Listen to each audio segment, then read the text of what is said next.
Сәлеметсіңдер ме, балалар? Сауат ашу сабағына қош келдіңдер. Бүгінгі сабақтарыңа сәттілік тілеймін. Балалар, бүгінгі сабағымыздың тақырыбы табиғатқа саяхат, ж дыбысы мен әрпі. Бүгінгі сабақта сен тақырыпқа байланысты мәтінді жалғастыруды, сөздердің мағынасын ажырату, сөйлем құрауды үйренесің. Және болжам жасау, сөздердің мағынасын ажырату, сызбаға сәйкес сөйлем құрауды меңгеретін боласың. Балалар, алдыңғы екі сабақта ж дыбысы мен әрпінің қандай құпиялары бар екенін білдік? Иә, бірінші біз ж дыбысының дауыссыз екенін білдік. Екінші, ж дыбысының сөздің басында, ортасында, сөздің соңында кездесетінін білдік. Үшінші, ж дыбысына байланысты сөздерді оқыдық. Төртінші, ж дыбысының дұрыс жазылуын үйрендік.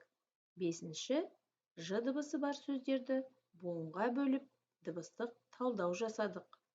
Алтыншы, модельге сәйкес сөйлемдер құрадық. Осы өткен екі сабақта ж дыбысының құпияларын толық ашып, толық меңгердік деп ойлайсыңдар ма? Әрине жоқ. Әлде де сөз, оның мағынасын түсіну және модельдерге сәйкес сөйлем құрастыру бәрімізге қиындық туғызады деп ойлаймын. Сондықтан да бүгінгі сабағымызда ж дыбысы бар сөздер құрап, сөйлем құрастырып үйренетін боламыз. Олай болса, тапсырмалар орындап көрейік. Экрандағы суреттерге қараңдар. Балалар, суретте нелер бейнеленген? Қарындаштар және кемелер. Қарындаштарды салыстырып көріңдерші. Біреуі жуан екен, ал екіншісі қандай? Иә, екінші қарындаш жіңішке екен. Енді кемелерге назар аударайық.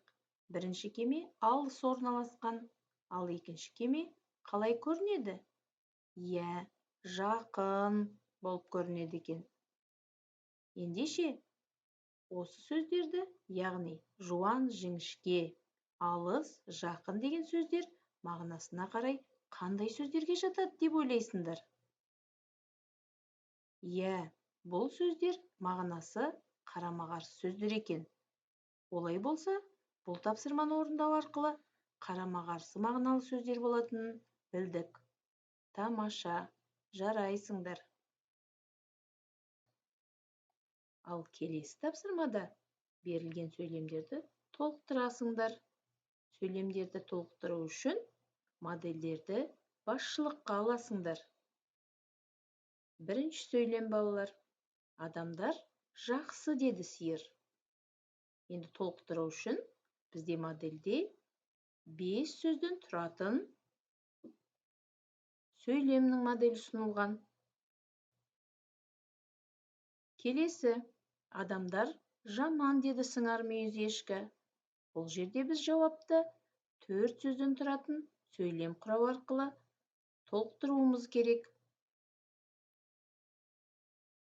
Жақсы, балалар, ойланып көріңдер. Бұл тапсырманы орындауда сәттілік тілеймін. Өздеріңнің жауаптарыңды үлгімен салыстырып көріңдер. Адамдар жақсы, деді сиыр. Ал салыстырайық, балалар. Олар бізге жем, шөп береді деп толықтырған екен. Келесі, адамдар жаман, деді сыңар мүйіз ешкі. Неге жаман деген екен? Олар менің мүйізімді сындырды деген екен сыңар мүйіз ешкі. Осылай толықтыруға болады екен.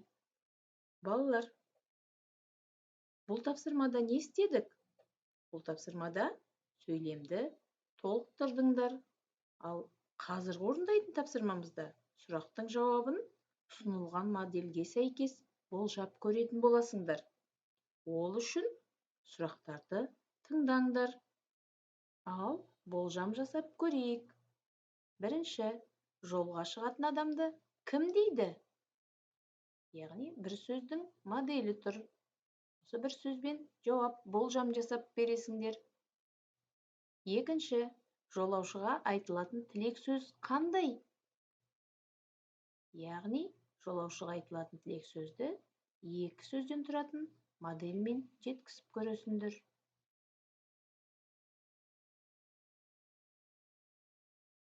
Болжамдарыңды салыстырып көріңдер. Жолға шығатын адамды кім дейді?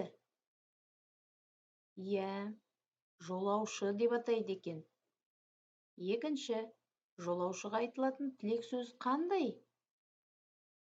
Жолыңыз болсын дейді екенбіз жолаушыға. Жақсы, балалар. Жақсы, ал келесі кезекте дәптермен жұмыс жасайық. Дәптеріміздің 19 бетіндегі тапсырманы орындаймыз. Сызбаға сәйкес бұл тапсырмада ж дыбысынан басталатын сөздерді көркем етіп жазамыз. Ол үшін мынадай дескрипторларды сақтауымыз керек. Бірінші, сөзді дұрыс табады. Екінші, сөздерді қатесіз жазады. Үшінші, көркем жазады. Жақсы, балалар, барлықтарың экрандағы үлгіге сай және дескрипторға сай етіп көркем жазады деп ойлаймын. Жарайсыңдар, балалар. Енді бүгінгі сабағымыздың мақсатын есімізге түсіріп жіберейікші. Бүгін біз сөздердің мағынасы, модельге сәйкес сөйлем құрауды білетін боламыз дегенбіз.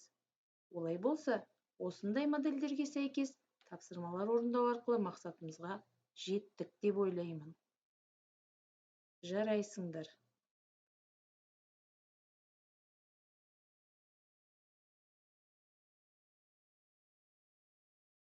Сонымен сабағымызды қорытындылайық. Ж дыбысы мен әрпі туралы не білдік, балалар? Есімізге түсіріп жіберейік.